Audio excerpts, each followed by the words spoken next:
the Queen has urged authors to resist curbs on freedom of expression, in a clear reference to the Roald Dahl censorship row.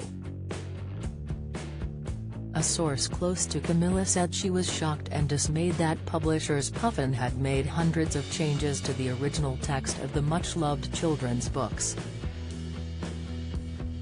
The books have been edited, with the approval of the Roald Dahl Story Company, which manages the copyright and trademarks of the late author's works, to remove or change references to weight, height, mental health, gender and skin color to minimize offense. The edit included removing words such as fat and ugly as well as descriptions using the colors black and white.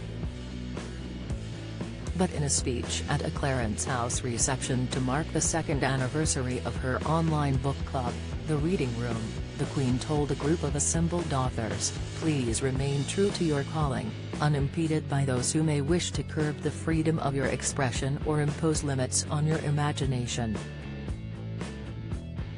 Camilla, 75, on her first public duty since recovering from COVID, looked up with a smile as she added, "Enough said." Her comments were greeted by laughter and cheers.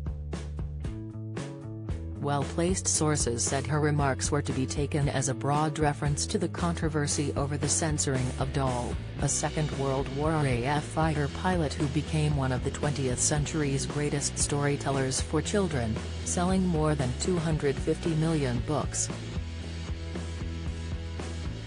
Among the top authors gathered to mark the occasion yesterday were William Boyd, Philippa Gregory, Charlie Mackesy, Victoria Hislop, Jacqueline Wilson, Sebastian Fox and the crime writer Peter James, one of her personal favorites.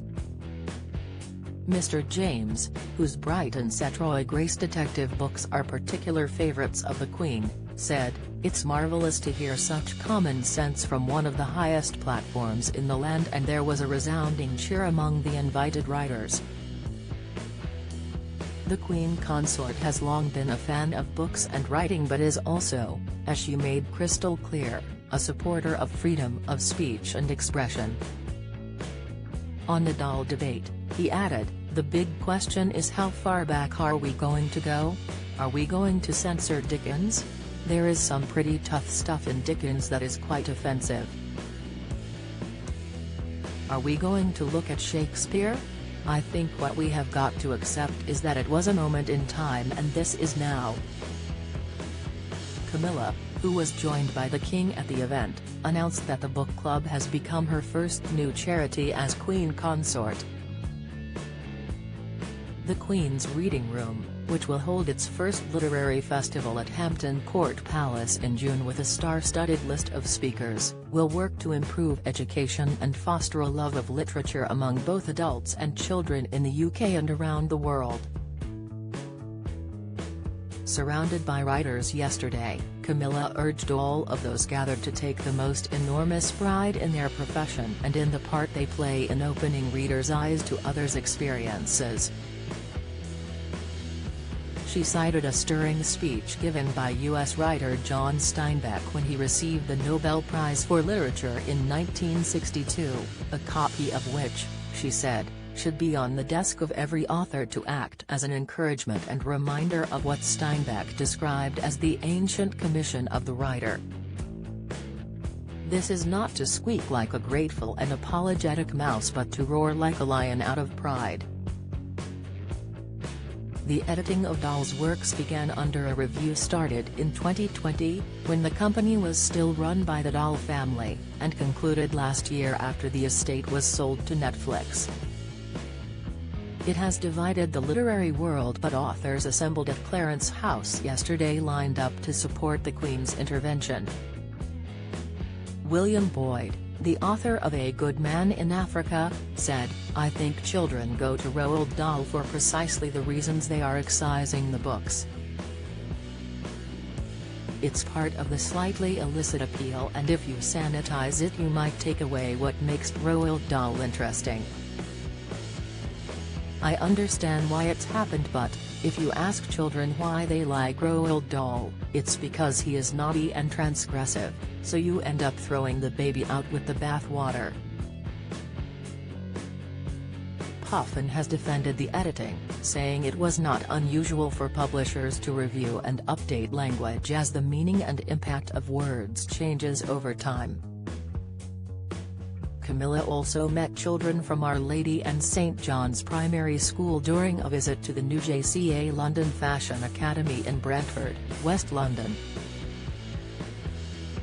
Wearing a navy Anna Valentine coat, she was greeted by Jimmy Choo, the celebrated shoe designer who founded the academy. Comment by Lord Roberts, historian and Churchill biographer. This might be the turning point in the struggle against woke. That the Queen should have, without naming names, criticized the censorship of the much-loved children's author Roald Dahl by his publisher Puffin is an important intervention in the current debate around freedom of speech and expression. Although she was careful in her language, Her Majesty's message was unmistakable. If publishers feel they can rewrite children's books, then there is a grave threat to freedom of expression far beyond that, including to non-fiction. Today Roald Dahl, tomorrow, who knows? As the biographer of Winston Churchill, a very great Briton whose historical record is under attack seemingly every other day by those who would seek to undermine his achievements or pick holes in his legacy for their own political purposes, I recognize the very real dangers of rewriting the past in this way. So, it seems, does Her Majesty. The monarchy has a long history of speaking common sense to power. This is an excellent example of that and a nod to the common sense of the new Queen.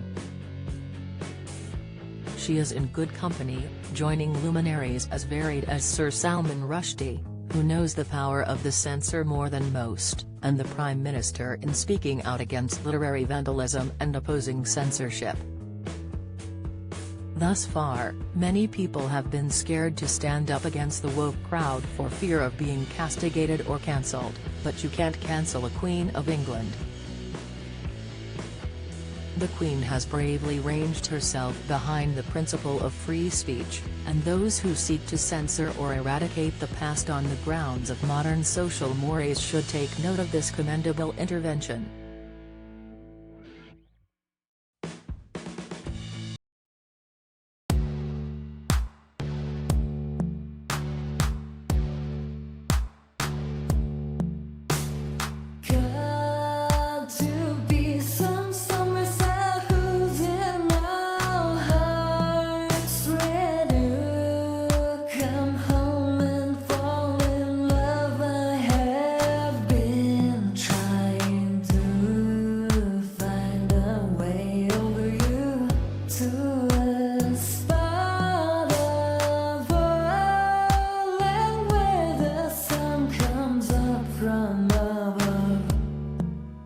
Now